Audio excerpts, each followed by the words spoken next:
तो मार्केट के ताज़ा हाल के साथ ही जवाब देने के लिए हमारे साथ हैं आज राजेश सातपुते.com के राजेश सातपुते जी। राजेश जी, मार्केट में इंडेक्स में क्या राय आपकी बनती है निफ्टी और बैंक निफ्टी में? Good morning Neeraj ji, and thank you for having me. मुझे खुशी हो रही है कि पहली बार मैं ज्वाइन कर रहा हूँ इस शो को। नीरज जी, देखिए, as per as the levels are concern, मुझे लगता है कि निफ्टी में कल एक ब्रेकआउट मिला। हम देख रहे थे 21,850 ये एक सप्लाई पॉइंट था जो अभी सपोर्ट पे काम कर रहा है। तो 21,850 से लेके 21,800 ये निफ्टी स्पॉट के लिए सप्लाई रहेगा, सॉरी सपोर्ट रहेगा। तो यहाँ पे बाइंग हो रही है लोअर लेवल्स पे, और सामने जो डिस्ट्रीब्यूशन होगा वो 22,000 के आसपास होगा, 22,000, 22,050। तो बायस जो है वो पॉजिटिव है मेरे हिसाब से। मजार अगर आप देखें तो स्टॉक स्पेसिफिक रहेगा, बाय ऑन डिप रहेगा। तो यहाँ पे बाइंग की ही चेष्टा करें। और हम जैसे कि आज की बात करें तो आज सेक्टर जो हमने फोकस किया था वो था केमिकल, तो वहां पर ट्रैक्शन है, तो सेक्टर स्पेसिफिक मूव अच्छा मिल रहा है। रही बात बैंक निफ्टी की, तो नीरज जी मेरे हिसाब से बैंक निफ्टी में तो स्ट्रक्चर अच्छा है।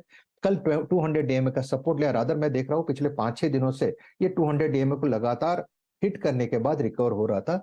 तो कल जिस तरह से यहाँ पे ट्रैक्शन है, मेरे हिसाब से कल एक बेयर ट्रैप हुआ है और यहाँ पे एक रैली मिलेगी करीबन 46,800 तक। तो बैंक निफ्टी का बायस पॉजिटिव रखे, अबाउट 45,600 इट्स अ बाय।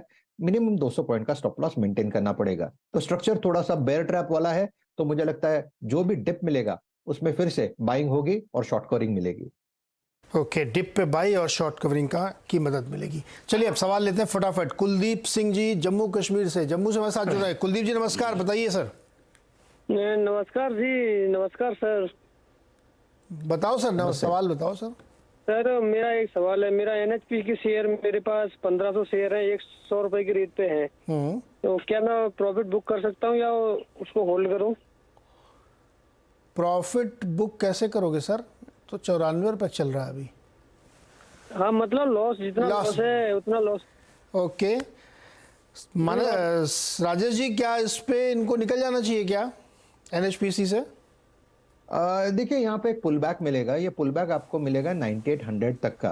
तो 9800 के आसपास अगर आपको एक एग्जिट मिले तो आप उस एग्जिट को ले लीजिए, क्योंकि मेरे हिसाब से जो रैली थी, अगर आप देखें करीबन 50 रुपए से 100 रुपए तक गया था, तो ये कहीं ना कहीं लगता है डिप मिलेगा। तो फिलहाल तो आप बने रहे। आपका जो स्टॉप लॉस होगा वो भी छोटा होगा, 92 का। 92 का स्टॉप लॉस, 100 के आसपास एग्जिट। 92 stop loss, 100 exit. और कोई सवाल है आपका कुलदीप जी?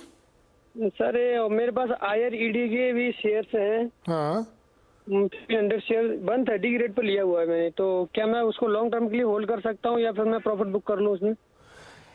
ये डेटा दिखाइए। 130 पे लिया है और आज 177 5% के ऊपर। यार आजकल ये सर्किट टू सर्किट ऊपर या नीचे हो रहा है, क्या किया जाए राजेश जी? लॉन्ग टर्म के लिए रोकें इस पे? मेरे हिसाब से यस। अगर आप इरडा का चार्ट देखें तो चार्ट में कहीं भी वीकनेस नहीं है। रादर यहाँ पे छोटे छोटे डिप्स आते हैं, उसमें बाइंग होती है।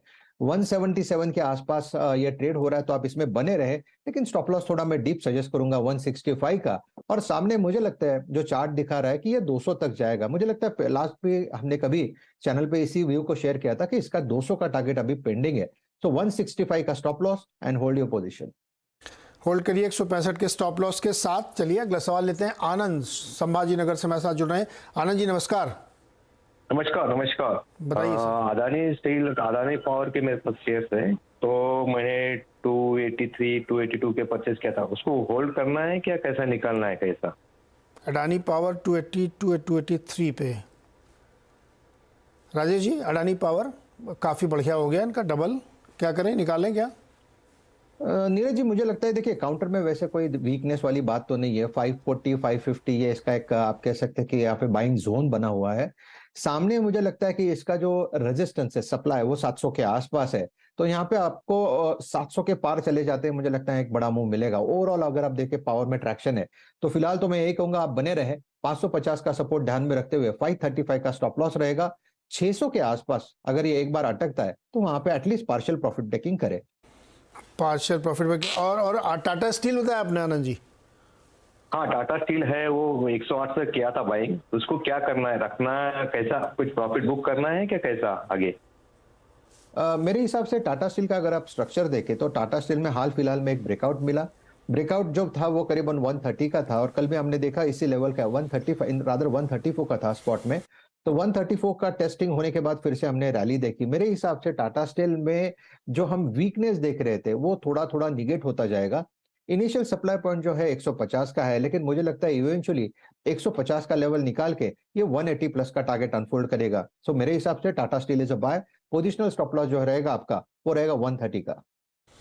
130 का स्टॉप लॉस लगा के होल्ड करिए इसको। अगला सवाल है ब्रज दत्ता का कोलकाता से। ब्रज जी नमस्कार, पूछिए सर। नमस्कार सर, हम गुजरात तो बोल रहे हो। मेरे पास EIL शेयर है, 190 शेयर है, 162 रुपये करके क्या लेना था, लॉन्ग टर्म के लिए रखना चाहता। लॉन्ग टर्म के लिए इंजीनियर्स इंडिया 218.19 पे चल रहा है और बड़े अच्छे प्राइस पे उन्होंने लिया 162 पे। राजेश जी, क्या लॉन्ग टर्म के लिए EIL जैसे शेयर को होल्ड करके रखना चाहिए? आई थिंक चार्ट पे तो उतना कन्विक्शन नहीं आ रहा है, क्योंकि देखिए चार्टिकली अगर आप देखें तो ये जो सपोर्ट बना था, या रादर हम ये देखेंगे कि ब्रेकआउट मिला था वो करीबन 55 के आसपास मिला था, और 55 से लेके 260 तक का मूव हमने ऑलरेडी देखा है। तो यहाँ पे ऊपरी लेवल पे दबाव है 230 240, मुझे लगता है ये सप्लाई पॉइंट रहेगा। तो उछाल में आप इसमें से एग्जिट करिए। मेरे हिसाब से इसमें करेक्शन बाकी है 160 तक का। पोजिशनली बात कर रहा हूं मैं, शॉर्ट टर्म टाइम फ्रेम पे बिल्कुल नहीं कर रहा हूं। तो आपको उछाल में बेचना है, 218 चल रहा है, जो भी 10-15 रुपए का उछाल मिले उसमें से आप एग्जिट कर लीजिए। मेरे हिसाब से काउंटर में करेक्शन है। उछाल पर बेचने की राय है, क्योंकि काउंटर में करेक्शन है, उतना कन्विंसिंग नहीं लग रहा है। अगला सवाल है चरण सिंह जी का, मानेसर से, हरियाणा से। चरण सिंह जी नमस्कार सर। नीरज सर नमस्कार जी, कैसे हो सर? मैं बढ़िया हूँ, आप कैसे हो बताओ, क्या काम काज चल रहा है? बढ़िया चल रहा है सर। कहाँ हो, दफ्तर में ही घर पे? नहीं, अपना फुटवेयर का काम है सर। तो दुकान पे हो? जी सर। क्या कैसा चल रहा है धंधा पानी फुटवेयर का? धंधा पानी अभी मंदा है सर। क्यों? कौन वाले जूते बेचते हो, लेदर वाले या स्पोर्ट्स वाले? सभी मिक्स ही बेचते हैं सर। फुटवेयर जैसे सैंडल, ज्यादातर सैंडल, फुटवेयर, हवाई चप्पल वगैरह नहीं होती है। हाँ हाँ हाँ हाँ हाँ, इनका काम है सर। ये अपना जो पैरागॉन और रिलैक्सो ये वाली? पैरागॉन का डिस्ट्रीब्यूटर हो सर एक तरह से। पैरागॉन के डिस्ट्रीब्यूटर। तो क्या बिक नहीं रहा क्या माल आजकल ज्यादा? बिक रहा है, थोड़ा स्लो बिक रहा है सर। थोड़ा अभी मौसम ना गर्मी का है ना ठंडी का है, बीच थोड़ा गर्मी का हो जाएगा तो अच्छा बिकेगा फिर आगे। मतलब गर्मी में लोग ज्यादा जूते चप्पल खरीदते हैं क्या? जी सर, गर्मी में ज्यादा बिकता है सर। हाँ, जमीन गर्मी, सर्दी में जूते बिकते हैं, गर्मी में हवाई चप्पल, ये जो छोटे आइटम है ना, ये ज्यादा बिकते हैं गर्मी के अंदर। ओके, तो अच्छा बताओ क्या सवाल है आपका आज का? सर नैम इंडिया ले रखा 249 पे, 100 शेयर है। यार बढ़िया तो बन गया, पैसा दुगना हो गया। जी सर। क्या करो, बेचना है क्या? मूड क्या कर रहा है? सर वही समझ में नहीं आ रहा कुछ। मैं तो 470 का स्टॉप लॉस लेके बैठा हूँ इसके ऊपर, कि से नीचे आया तो बेच दूंगा, नहीं तो चलने दे ऊपर। वाह राजेश जी, 470 का स्टॉप लॉस लगा के मन में लगाया है चरण सिंह जी ने, और 493 चल रहा, पैसा तो हो गया डबल। क्या बेच दें क्या ये? मेरे हिसाब से उन्हें होल्ड करना चाहिए। आपने बिल्कुल सही स्ट्रेटेजी रखी है, लेकिन 470 ये जो है आपका प्राइस, वो 50 DMI है। तो आपको जो स्टॉप लॉस थोड़ा मैं चेंज करूंगा, instead of 470 keep it at 460। 460 का स्टॉप लॉस रहेगा, और 500 के ऊपर का ब्रेकआउट होगा तो ये फिर से अपने जो रिसेंट हाई था करीबन if I am not wrong 535 540 वहां तक जाएगा। मुझे लगता है वहां पे आप एक बार के लिए एटलीस्ट पार्शियल प्रॉफिट टेकिंग कर सकते हैं, लेकिन फॉर द टाइमिंग अगर आप चार्ट देखें तो वैसा कोई वीकनेस नहीं है। This is just a running correction जो अपने सपोर्ट पे खड़ा है। तो मेरे हिसाब से 460 का stop loss and hold your long position. 500 के ऊपर का ब्रेकआउट मिलेगा, 540 टारगेट। 540 के टारगेट के लिए रोक के रखिए। चरण सिंह जी सुन रहे हैं? जी सर, धन्यवाद सर। अच्छा ये बताओ चरण सिंह जी, आपके इलाके में भी कुछ धरना प्रदर्शन चल रहा होगा आजकल, दिक्कत हो रही है क्या? सर हमारे यहाँ पे नहीं है कोई भी दिक्कत। अच्छा, उधर नहीं है कुछ भी? नहीं, हमारे यहाँ पे कुछ दिक्कत नहीं है सर। ओके, चलो बढ़िया जी। तो चरण सिंह जी को होल्ड करने की सलाह है नैम इंडिया को। अगला सवाल है विक्रम सिंह का, जोधपुर से। विक्रम जी नमस्कार। नमस्कार सर। बताओ जी सर। इरकॉन के 300 शेयर है 51 रुपीज पे, लॉन्ग टर्म के लिए ले रखे थे। और एक शेयर है प्रीकॉल लिमिटेड 200 शेयर है 418 पे लिया है। ये अभी लगभग लास्ट वीक में लिया है लॉन्ग टर्म के लिए। ओके, इरकॉन दिखाइए, 51 पे लिया है। इरकॉन 227 चल रहा है। राजेश जी तो बहुत कमाल का ट्रेड बन गया इनका। जी जी बढ़िया ट्रेड था, बढ़िया ट्रेड था। देखिए मेरे हिसाब से उन्हें फिलहाल तो बने रहना चाहिए। द रीजन यहाँ पे देखिए ट्रैक्शन अच्छा है, अगर एक अच्छे खासे डिप के बाद फिर से बाइंग आती है दैट सिंपली शोज की काउंटर में स्ट्रेंथ है। तो ये कहना भी ठीक नहीं होगा कि चलो इतना चला है तो ये आगे नहीं चलेगा। तो इनफैक्ट मैं ये कहूंगा कि प्रोबेबली ये कंसोलिडेट होगा, फिर से नई बाइंग आएगी और फिर से नए हाई हाई की तरफ भागेगा। तो फिलहाल तो मैं यही कहूंगा आप बने रहे। आपकी खरीदी भी नीचे की है तो स्टॉप लॉस भी थोड़ा सा डीपी रखेंगे, 180 का स्टॉप लॉस रखेंगे और मेरे हिसाब से ये फिर से 260 270 को टेस्ट करेगा, जहां पे प्रोबेबली अगर आप चाहे तो पार्शियल प्रॉफिट टेकिंग कर सकते हैं और थोड़ा सा मुनाफा जो है आप बांध सकते हैं, और जो आपका इन्वेस्टमेंट है उससे ज्यादा ही निकल के आएगा। तो फिलहाल के लिए तो मैं यही कहूंगा आप होल्ड रखे। ओके, 260-70 तक जा सकता है तो होल्ड करिए विक्रम जी। और दूसरा सवाल इनका है प्रिकॉल का, ये 418 पे लिया, अभी हाल फिलहाल में खरीदा है, वो तो लगभग भाव के आसपास ही होगा। दिखाइए भाई प्रिकॉल, दिखाइए जरा। और राजेश जी चार्ट खोलिए प्रिकॉल का। खुला है नीरज जी। देखिए मेरे हिसाब से अगर प्रिकॉल का चार्ट देखे तो ये 420 410 ये इसका सपोर्ट जोन है, और इस जोन के आसपास ये हम लोग देख रहे हैं ये कंसोलिडेट कर रहा है, हॉवर कर रहा है। तो यहाँ पे देखिए what it needs is a breakout. मेरे हिसाब से अगर आप पोजिशनल पॉइंट ऑफ व्यू से देखें तो एंट्री थोड़ा लेट हुआ है, to be very frank with you, क्योंकि चार्टिकली अगर आप देखें तो ये जो रैली शुरू हुई थी करीबन 2-3 साल पहले, कुछ 25-30 रुपए का भाव था और वहां से ये चला है। तो थोड़ा कॉशियस रहने की जरूरत है। आप एक स्ट्रिक्ट स्टॉप लॉस यहाँ पे मेंटेन करें 405 रुपए का और बने रहे। अगर इसका ब्रेकआउट कहाँ पे देखे, अगर ये 450 का लेवल तोड़ दे, यानी 450 का लेवल के ऊपर चलना शुरू करे, तब जाके आप कहेंगे कि ये 500 प्लस का टारगेट लेके अनफोल्ड करेगा। लेकिन फॉर द टाइमिंग मेरे हिसाब से ये कंसोलिडेट हो रहा है और कंसोलिडेशन में आपको वोलेटिलिटी भी देखने को मिलेगी, तो stop loss is a must. क्या गजब रैली बनी है इसमें। हाँ जी, रैली कितनी बढ़िया चली है 2021 से लगातार ये ऊपर ही ऊपर ऊपर ही ऊपर जा रहा है भाई साहब, वन वे जा रहा है। और बेसिकली अगर आप देखें ना नीरज जी, इसमें कंसोलिडेट होता है और फिर थोड़ा मुंह मिलता है। लेकिन ये कंसोलिडेशन में क्या होता है, वोलेटिलिटी में बायर निकल जाता है, लेकिन कहीं ना कहीं तो ये रुकेगा, तो पता नहीं कहाँ पे रुकेगा। तो एक तो हुआ है कि इनकी जो एंट्री है बहुत लेट हुई है, तो इसीलिए हमने स्टॉप लॉस यहाँ पे सजेस्ट किया कि कहीं अटक न जाए ऊपरी लेवल पे। नहीं बिल्कुल सही है, चूंकि बहुत बिल्कुल सेकुलर रैली चली, इसलिए आपको स्टॉप लॉस बहुत जरूर ध्यान रखना चाहिए। अगला सवाल है जितेंद्र मोहता का, जैसलमेर से। जितेंद्र जी नमस्कार। नमस्ते सर। बताओ जी। अरे उधर गर्मी शुरू हो गई क्या, पहले तो ये बताओ जैसलमेर में। नहीं अभी तो सर सर्दी है, अभी गर्मी स्टार्ट नहीं हुई है। अभी वहाँ सैंड ड्यून्स की तरफ जाने का माहौल है क्या? हाँ सर, अपना खुद का है, आप कभी भी आइए। खुद का आपका वो टेंट वाला पूरा जो होता है? हाँ नहीं रिजॉर्ट है, आप कभी भी आइए। और बढ़िया, तो अच्छा हम नाम याद कर लें, जितेंद्र मोहता जी के रिजॉर्ट पे जाना है मुझे। सर मेरा HDFC पे सवाल है। बताओ क्या सवाल है। मेरा 100 से 1422 का एवरेज है। हाँ। और मैंने आज 50 और लिया है 1390 में। ओके।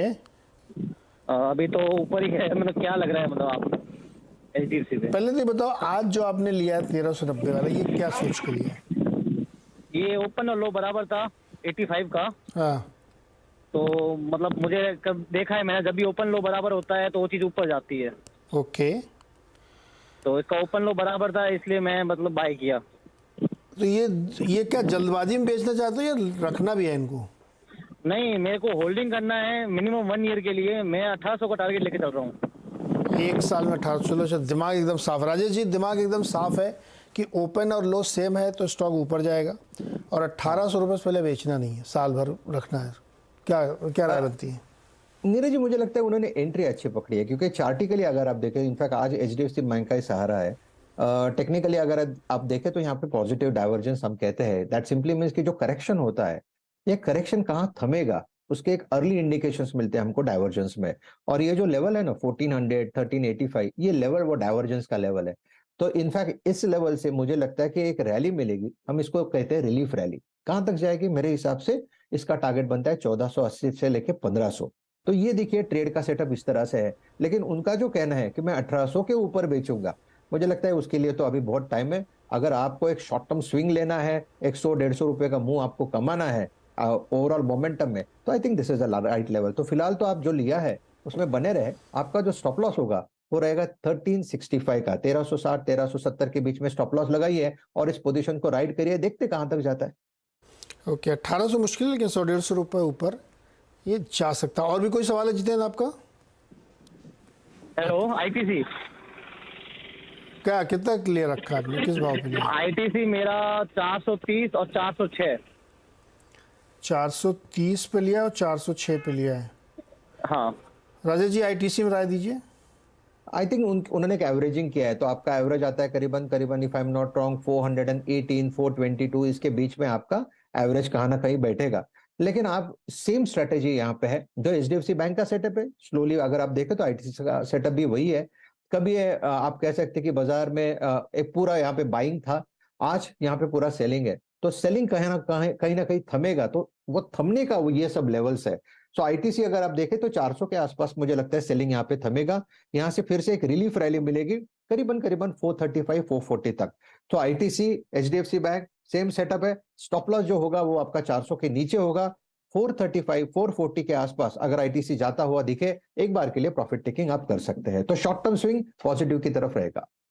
ओके अच्छा, इस बीच एक खबर आपकी स्क्रीन पर दिख रही होगी, इसको मैं आपको बता देता हूँ। इलेक्टोरल बॉन्ड को लेकर के सुप्रीम कोर्ट में केस गया था, लोगों ने दायर किया था। तो सुप्रीम कोर्ट ने जो फैसला के ऑब्जर्वेशन अभी आ रहे हैं, हमारे पास थोड़ा थोड़ा फैसला पढ़ा जा रहा है, जो निकल के आ रहा है कि सर्वसम्मति से एक तो फैसला है ये, और जनता के पास सरकार से सवाल पूछने का अधिकार है, जवाब मांगने का अधिकार है कि जो इलेक्टोरल बॉन्ड हैं ये कहाँ से आए हैं, किसका पैसा आता है, इन सब चीज़ों को जनता पूछ सकती है। तो हमारे रिपोर्टर असीम मनचंदा इसको क्लोजली ट्रैक कर रहे हैं, मैं इनसे जुड़ के बात करता हूँ। असीम बताइए क्या फैसला हुआ फाइनली? देखिए, सुप्रीम कोर्ट की 5 जजों की बेंच ने सर्वसम्मति से फैसला सुनाया है कि जो इलेक्टोरल बॉन्ड है वो वैलिड नहीं है। जो जनता है उसके पास राइट टू इन्फॉर्मेशन में आर्टिकल 19 के तहत सरकार के पास से जवाब मांगने का पूरा अधिकार है। उस सुप्रीम कोर्ट ने ये भी कहा कि अगर किसी पॉलिटिकल पार्टी को वित्तीय सपोर्ट मिलता है तो इसकी संभावना से इनकार नहीं किया जा सकता कि यहाँ पर किसी तरह का क्विड प्रो क्रो का कोई अरेंजमेंट हो, और जो जनता है उसके पास पूरा अधिकार है कि वो ये जान पाए कि सरकार के पास पैसा कहाँ से आता है, पैसा कहाँ से आता है। अभी भी ये बता दूं कि सुप्रीम कोर्ट अभी भी इस मामले के मामले पर फैसला पड़ रहा, लेकिन जो सुप्रीम कोर्ट का निष्कर्ष यही निकल कर आ रहा है कि इलेक्टोरल बॉन्ड पूरी तरह से वैलिड नहीं है। फाइनली अब क्या आदेश होगा सुप्रीम कोर्ट की तरफ से, कब ये बंद होगा, वो अब थोड़ी देर बाद अपने दर्शकों को बता पाएंगे कि क्या सुप्रीम कोर्ट ने इसको पूरी तरह से बंद करने के निर्देश दिए या फिर सुप्रीम कोर्ट इसको कहेगा कि कुछ वक्त के बाद इसको बंद कर सकते हैं। अभी फैसला पढ़ा ही जा रहा है। असीम, आपने कहा कि इसमें सुप्रीम कोर्ट का कहना यह है कि क्विड प्रो को हो सकता है। हाँ जी, सही कहा आपने, क्योंकि खासतौर पे कि किसी तरह की फाइनेंशियल सपोर्ट आप किसी पॉलिटिकल पार्टी को करते हैं तो सुप्रीम कोर्ट ने कहा कि इस बात की संभावना से इनकार नहीं किया जा सकता कि किसी भी तरह का क्विड प्रो को यहाँ पर हो जाता है कि आप किसी को फेवर दे रहे हैं, किसी को पैसा दे रहे हैं और उसके बदले में कोई फेवर ले रहे हैं। तो सुप्रीम कोर्ट ने भी साफ कह दिया कि ये जो इलेक्टोरल बॉन्ड है ये जनता को इसको जानने का अधिकार है कि राजनीतिक पार्टी के पास पैसा कहाँ से आ रहा है और पैसा उसका कहाँ पर जाता है, ये जानने का अधिकार सरकार जनता के पास है। तो सुप्रीम कोर्ट ने इलेक्टोरल बॉन्ड को एक तरीके से इनवैलिड ठहरा दिया। अभी पता चलेगा कि कब तक इसको सुप्रीम कोर्ट बंद करने के निर्देश देगा। सीमा, आप नज़र रखिए, जब पूरा फैसला आ जाए तो हम आपसे फिर जुड़ेंगे, उसको डिटेल में समझेंगे।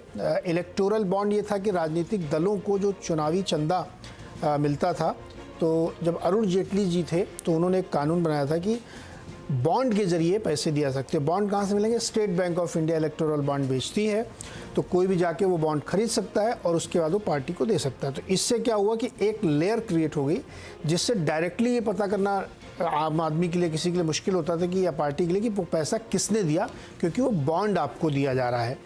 लेकिन इस पर कई तरह के सवाल उठे थे, जो एक सवाल मैंने अभी पूछा भी कि शक हो सकता है कि जो आपको बॉन्ड के ज़रिए पैसा दे रहा है तो उसमें संभावना से इनकार नहीं कर सकता क्विड प्रो को हो।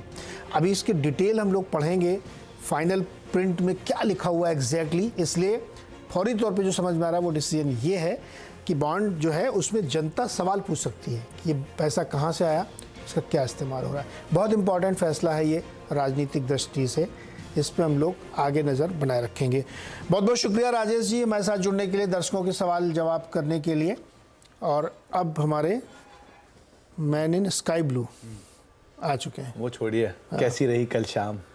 कल शाम बहुत बढ़िया रही है। मैंने 3-4 डेट आपकी डिबेट मैं पूछना ये था। नहीं, तुम जो पूछ रहे थे मैं उसी जवाब दे रहा हूँ।